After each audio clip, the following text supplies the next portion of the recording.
le président de la CENI a proposé la date du 31 octobre pour la tenue du scrutin du second tour. Une proposition faite devant tous les acteurs de la transition. Je vous propose d'écouter le général Sangari au micro de Ousmane Toumani Kamara. De cette vaste concertation, il est apparu nécessaire de lever les obstacles ayant empêché l'organisation du scrutin le 24 octobre 2010. Parmi ces obstacles figurait, entre autres, la non-disponibilité des procès-verbaux de dépouillement des votes sur l'ensemble du territoire national et des ambassades et consulats, la non-mise en place des fonds nécessaires à l'installation et au fonctionnement des bureaux de vote à l'étranger, le non-paiement des 6 mois d'arriérés de droit des démembrements dont les membres en faisaient de plus en plus exigence pour leur mobilisation et participation. Je puis vous donner l'assurance que mes collègues et moi-même de la CENI avons travaillé et continuons de travailler d'arrache-pied pour surmonter ces obstacles.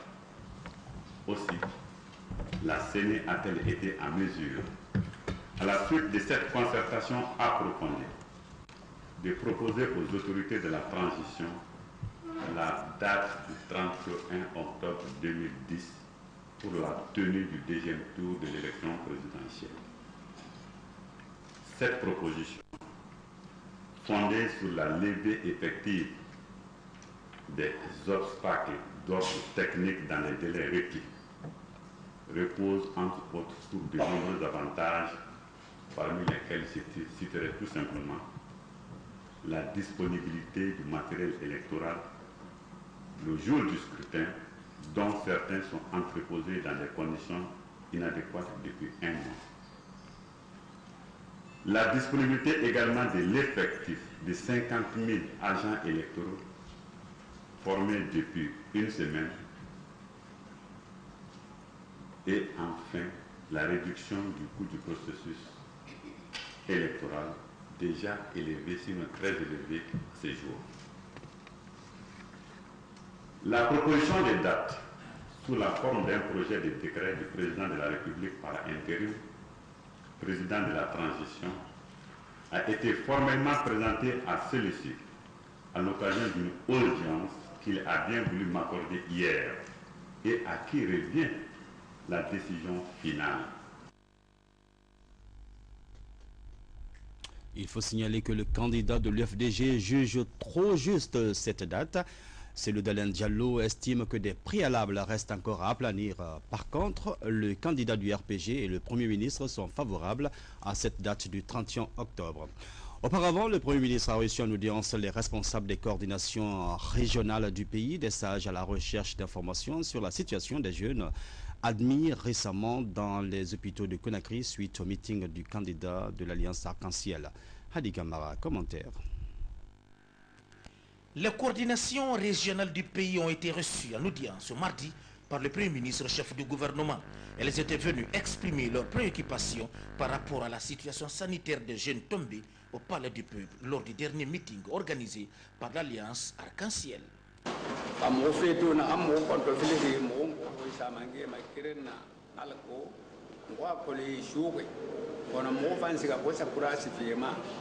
Wana ke kaso kaso kima alo dimme na ke para asida soto yi ba dimme do ngure na khafori na nafisa kona dimme do ngure na dimme do ngure ne na fama o remplacer de tina mo fa nana ma premier ministre ko ma katara bi o ma chef de gouvernement ma e ka dimme dango wa ko le dango ko mo fa marlor nan na ngona fe na kanto o fa na ma mɔgɔ ma premier ministre alhamdulillah ala ka ci ma ya champagne vraiment mɔgɔ folo a sara o sie su mali na kana mɔgɔ ne to nana ra mɔgɔ giri yi je sege mɔgɔ fa bi ala so na ko. En réponse, le Premier ministre Jean-Marie Douré a signifié la démarche du gouvernement en ce qui concerne le traitement et la nature du mal dont souffrent les enfants. Les coordinations sont venues voir le Premier ministre pour parler de l'état des enfants qui sont en crise à l'hôpital pour les motifs qui ne sont pas encore déterminés. Et ils ont demandé que le gouvernement mette tout en œuvre pour que les enfants soient sauvés de ce dont ils souffrent. Mais le gouvernement, au moment où je parle, ne sait pas encore la nature du mal dont ils souffrent. Les prélèvements ont été faits par le ministère de la Santé et envoyés dans un laboratoire spécialisé, indépendant, et dont le résultat seul permettra de déterminer la cause dont ils souffrent. En attendant, j'ai prié les coordinations au nom du gouvernement de faire preuve de modération, de prêcher la modération, de se départir de l'esprit partisan pour que nous puissions construire la Guinée dans le calme, dans la paix des cœurs, sans laquelle le pays sera toujours bloqué. Comment, dans cette Guinée du 28 septembre 1958, nous en sommes venus à nous regarder comme des étrangers? La question préoccupe, cependant dans la cité, rien n'a changé dans le quotidien des Guinéens qui vivent ensemble, échangent et discutent. On comprend bien que l'unité nationale ne semble écorchée que parce que des intérêts politiques sont en jeu. Sinon, nous sommes ensemble, comme le constate Isidore Gonona Nanamo de Tunkarata. La Guinée est une famille. Cette expression de valeur clamée haut et fort par l'écrivain Néné Moussa Malaya Camara trouve toute sa plénitude dans la cohabitation. Ici, dans cette concession, Soussou, Malinké, peu les forestiers vivent en famille et profitent de cette parfaite entente pour inviter le commun des Guinéens à l'unité et à la paix.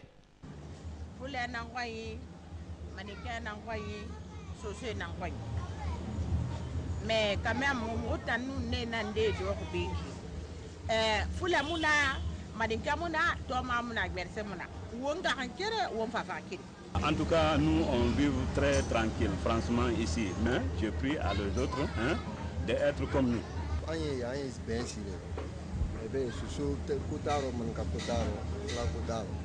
Ni division kule aniyonte ante lerin beke han watinna donc anya kene babo anda nyonfo anda anya tilina nyona barade ade ka de jiki de dina boya de waya tout ça donc il y a un problème cité. Au marché, outre les relations de commerce, les femmes sont ici plus unies que partout ailleurs. Elles sont plus préoccupées à chercher ensemble le quotidien de la famille sans aucune discrimination. Déplorant les événements intervenus dans notre pays, les mamans dans nos marchés sollicitent des Guinéens fraternité et solidarité familiale.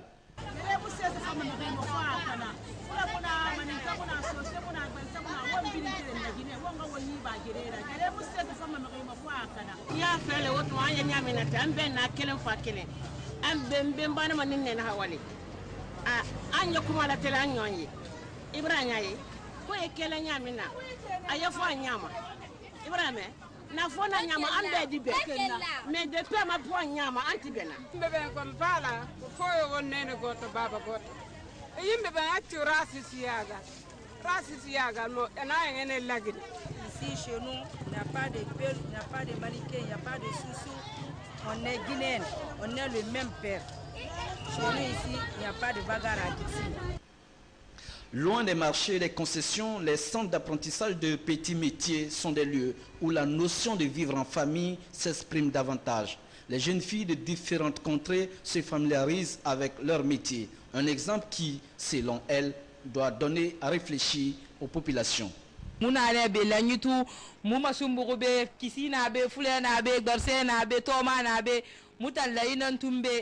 Moi la peine on gomme moy bokk be bala dina kan be mo be na be ne kanye be ya may jamana ko be ya ka jamako ko ku femi so etena na wosola yi jeso la finzi amaye be to wosola ko mi faala dera duna ngalla buttina ngendi ledi pullo ba manin kaba fop forese ba kisiba toma ba konyan kaba en fo ko nene goto baba goto alla nyeppina ngendi ledi en jere mo nyako ledi mes gere wadi fop hunde pigi di fosat. L'autre milieu où la notion de famille est plus renforcée, c'est bien l'école. Ici, autour de l'enseignant, les jeunes dirigeants de la Guinée de demain forment une famille. Regroupant toutes les ethnies du pays, l'école transcende les clivages ethniques. En témoignent les précisions et appels à la paix et à l'unité nationale des élèves et de l'encadrement. Nous formons une famille à l'école. Toute l'école, nous sommes comme ça. Donc, nous ne voulons pas aussi qu'ailleurs ce soit... Nous ne voulons pas qu'il y ait la division. Nous voulons que le cadre de la Guinée... il réfléchit sur la jeunesse de nous. Nous ne voulons pas souffrir. Nous voulons qu'il y ait la paix et l'unité nationale dans notre pays. Je suis guerrier, mais on se comprend très bien avec les amis de classe. Et j'aimerais que les mêmes choses se fassent aussi au sein de la société, au sein de la population. Il faut une cohésion entre nous, se donner la main.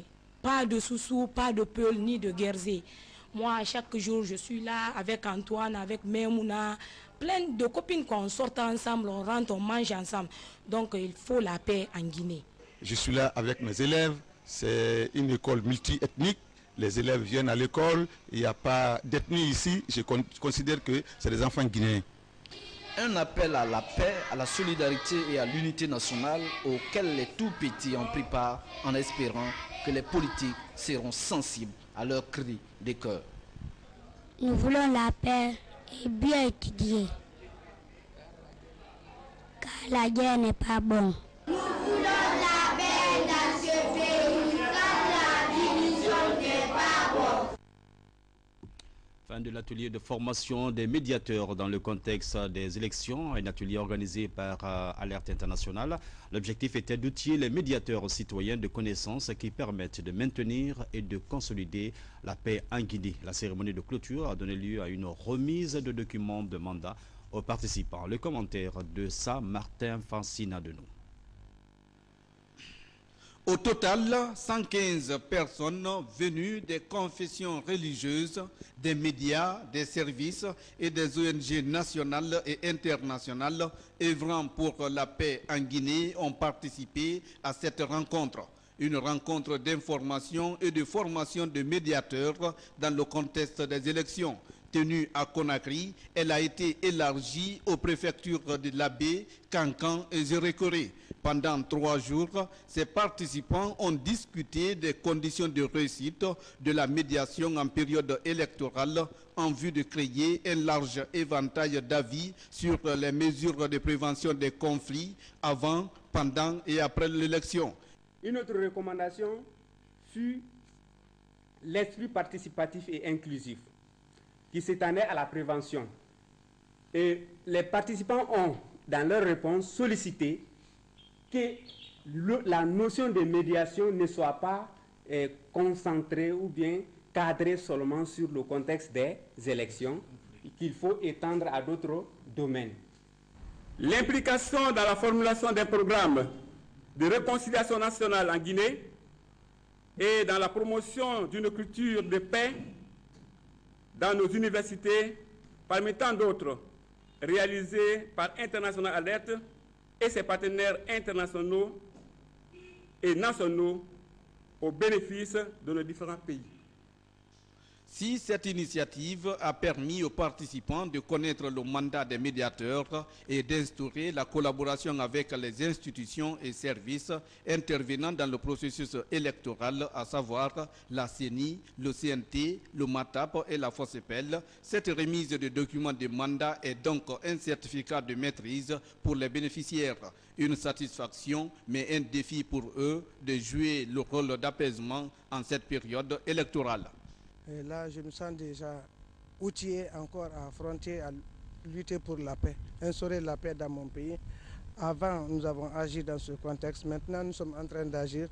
Et même après les élections, nous souhaitons la paix. Comme toujours, nous avons non seulement prié pour cette paix, mais nous voulons aussi en même temps demander à tous les Guinéens de maintenir cette paix dans leur milieu. Ça m'enchante tellement parce que c'est un document qui me permet d'être opérationnel sur le terrain. Être opérationnel sur le terrain pour assurer